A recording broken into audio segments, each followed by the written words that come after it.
اگر انسان قبر کے نیچے جاتا ہے 6 feet انڈر دا گراؤنڈ جب جاتا ہے تو اس کو انسان کو کن چیزوں کا ڈر ہوتا ہے, کیا یعنی انسان کو کیا چیز چاہے گا وہ الٹیمیٹلی.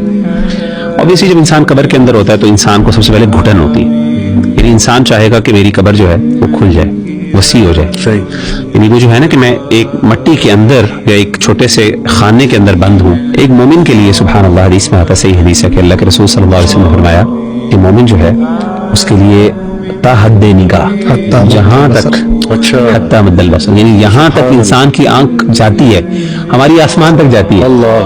امیجن کریں کہ ایک جنتی قبر کے اندر ہے اور اس کے لیے جنت ایسے ہی ہے جیسے وہ اوپن آسمان کے نیچے لیٹا ہوا. سبحان اللہ. یہ یعنی اللہ کی آسانیاں دیکھیں ذرا, رحمتیں دیکھیں, لیکن اس کے لیے ظاہر آپ کو مومن ایمان اور عمل, تو وہ ڈر ختم ہو گیا. اچھا دوسرا ڈر یہ ہوتا ہے انسان کو اس بند کمرے کے اندر کہ چلیں کھل گئی ہے, کوئی ساتھی ہونا چاہیے, اکیلا پن.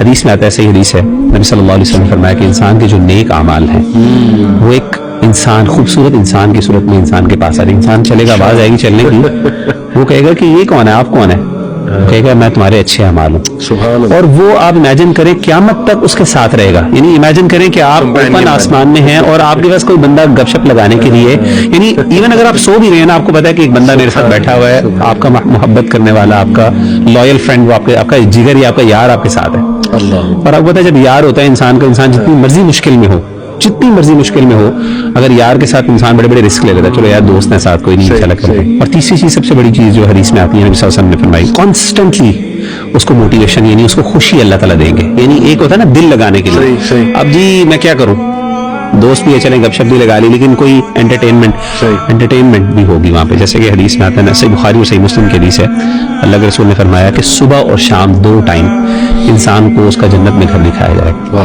یہ تمہارا محل ہے, ایک کھڑکی کھول دی جائے گی, اور کھڑکی پرماننٹ کھول دی جائے گی, ہوائیں آ رہی ہیں. یعنی قبر جو ہے وہ روضۃ من ریاض الجنہ. اس لیے علماء کہتے ہیں کہ تمہارے پاس آپشن ہے کہ اپنی قبر کو, یعنی مومن کے لیے امیجن کریں, مطلب یہ شاید ماننا آسان ہے, ہم شاید اس کو اپریشیٹ نہیں کر سکتے, لیکن اٹس ناٹ رانگ ٹو سے کہ اگر آپ مومن ہیں نا تو you are better under the ground. صحیح. اور وہ آپ کے لیے جنت, روضۃ من ریاض الجنہ, وہ جنت کا ایک باغیچہ آپ کے لیے بن جائے گا, اور آپ اس میں زیادہ کمفرٹیبل ہوں گے ایز کمپیئر ٹو جو 6 feet جو ابو دا گراؤنڈ. اور اللہ معاف کرے, آن دا کانٹری بھی ہے کہ وہ حدیث میں آتا ہے کہ اگر انسان اللہ معاف کرے گناہوں والا ہوگا یا کافر ہوگا, ڈس بلیور ہوگا, تو قبر اس کو نا پکڑے گی, جھنجھوڑے گی, یعنی قبر اس کے لیے اور سخت ہو جائے گی والعیاذ باللہ, اور اتنی ہو جائے گی, حدیث میں آتا ہے کہ انسان کی پسلیاں ایک دوسرے کے اندر داخل ہو جائیں گی. دوسری بات یہ ہے کہ جو ساتھی ہوگا وہ فرشتے اس کو ماریں گے, عذاب دیں گے, اور وہ بڑے بڑے ان کے پاس ہتھوڑے ہوں گے جس سے وہ کانسٹنٹلی اس کو مار رہے ہوں گے.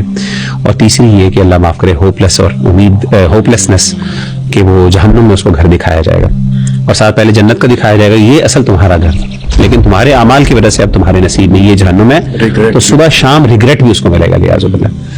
تو کہنے کا مطلب ہے کہ آسانی ہی آسانی ہے, لیکن شرط یہ ہے اپنے آپ کو سنبھالنا ہے, اپنی زندگی کو بہتر بنانا ہے. وہ کر لو گے تو پھر آپ کو ڈرنے کی ضرورت ہی نہیں, پھر تو آپ کے لیے خیر ہی خیر ہے. موت کے بعد بلکہ انسان کہتا ہے چلو, جیسے کہ حدیث میں آتا ہے نا کہ انسان اتنا خوش ہو گیا, کہے گا کہ اللہ تعالیٰ کسی طرح مجھے واپس موقع دے, میں جا کے اپنے گھر والوں کو بتا سکوں میں کتنے اچھے حالات میں ہوں.